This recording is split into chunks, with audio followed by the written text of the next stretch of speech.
Hello guys, আসসালামু আলাইকুম। আশা করি সবাই ভালো আছেন। অবশেষে আমি 1000 মুরগির শেড তৈরি করে ফেলছি। প্রথমে আমি 200 মুরগ ছিল ফার্মি, এখন মাশাআল্লাহ দিলে আমি সোনালি ফার্ম তৈরি করব।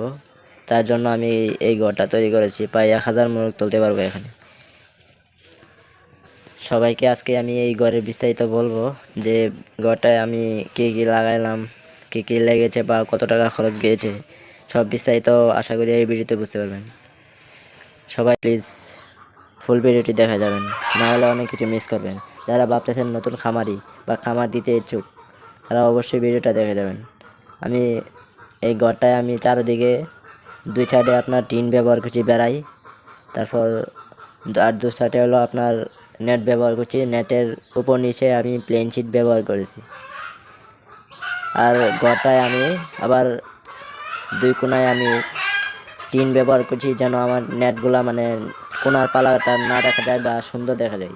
তার জন্য আমি কোনায় টিন একটু হালকাভাবে মানে অর্ধেকটা টিন ব্যবহার করেছি, হাফ টিন, বা ওই দিকেও হাফ টিন।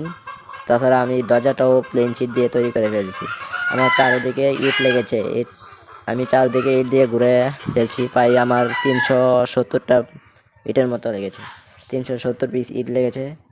তাছাড়া ঘরটা আমি ফ্লোর তৈরি করেছি। প্রথমে আমি ঘরটায় ফ্লোর তৈরি করেছি। ফ্লোর তৈরি করতে আমার প্রায় 11 বস্তা সিমেন্ট তৈরি গেছে।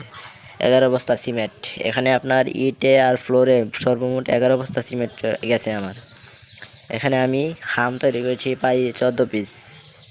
আমি খামগুলো আমি পুরাতন কিনেছি 10 পিস। আমি পুরান ঘরের পাল্লা কিনেছি 10 পিস প্রায় 8,000 টাকা দিয়ে। তারপর আমি 4টা পাল্লা নিয়েছি, 4টা খাম কিনেছি বাজার থেকে প্রায় 350 টাকা করে। এখন আমি দেখাইবো আপনাদের চালে, মানে আমি চালে বেশি একটা কাঠ ব্যবহার করি নাই। আমার প্রথমে আমি শুরু করি, তারপর যদি ব্যবসায় যদি লাভবান বা ভালো পরিস্থিতি দেখা যায়, তাহলে আমি ভালো করে ঘরটা তৈরি করব। এখানে আমি চালে টিন ব্যবহার করছি 9 ফুটের টিন, 2টা করে প্রায় 18 ফুট।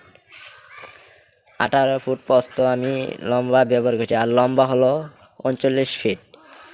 এখানে আমি 3টা পায়ের ব্যবহার করছি। 3টা পায়ের সাথে আমি দন্না ব্যবহার করছি 6 পিস। তারপর আমার নিজের বাড়ি থেকে বাঁশ কেটে তারপর আমি দন্না ব্যবহার করেছি। এখানে আমার কাঠগুলো আমি পাই কিনিনি। কাঠগুলো হলো আমি আমার নিজের বাড়ি থেকে গাছ কেটে আমি মেলে নিয়ে আমি চিরাইয়া কাঠ তৈরি করে নিয়ে এসেছি।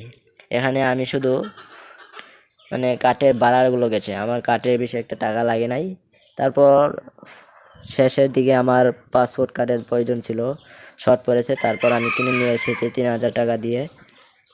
এখানে আমার নেট ব্যবহার করি 5 ফুট উচ্চতা নেট, লম্বা 52 ফিট নেট ব্যবহার করা হয়েছে।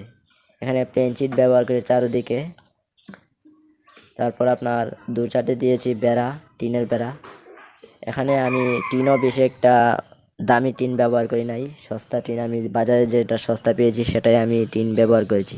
আপনারা যেটা সস্তা পাবেন সেটাই ব্যবহার করবেন। তাছাড়া আমি যেটা মনে করি, প্রথমে আপনারা ব্যবসায়ী হালকা করে ঘর তৈরি করে, মানে যদি ইচ্ছে হয় তাহলে হালকা করে ঘর তৈরি করে তো প্রথমে মুরগ তুলে তারপর বুঝতে হবে যে ব্যবসায় কি লাভবান হবেন কি না সেটা। আমিও প্রথম, তাই জন্য আমি নর্মালভাবে ঘরটা তৈরি করেছি। ঘরটা তৈরি করতে আমার প্রায় 1 লক্ষ টাকার প্রায় খরচ গেছে। এখন আমি আমার আগেও আমি 200 ফার্মি মুরগ তুলেছিলাম, ওই দেখেন দেখা যাচ্ছে সেখানে। আমার এখন বর্তমানে 100 প্রায় 100-র মতো মুরগ আছে। যেগুলো আছে সেগুলো প্রায় ডিম দিচ্ছে সবগুলো। আপনারা যাদের ফার্মি মুরগির বীজ ডিম দরকার, তারা অবশ্যই আমাকে নক দেবেন বা ফোন করবেন স্ক্রিনে থাকা নাম্বারে। যারা বীজ ডিম নিয়ে ফুটাতে চান বা বীজ ডিম বাচ্চা ফুটাতে নিজে বাচ্চা ফুটিয়ে ব্যবসা করতে চান বা খাবার জন্য প্রয়োজন, সেগুলো নিতে পারবেন আমার থেকে। যাদের প্রয়োজন তারা অবশ্যই আমাকে ফোন দিবেন বা নক করবেন।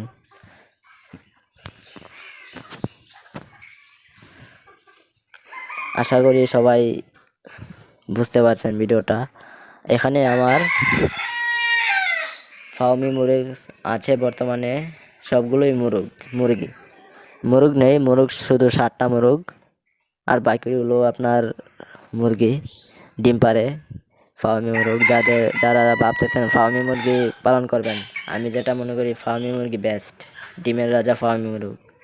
তাছাড়া আমি এখানে বর্তমানে তো সোনালি সুপার হাইব্রিড যেটা বলে, সেই বাচ্চাগুলো আমি এখন বর্তমানে এই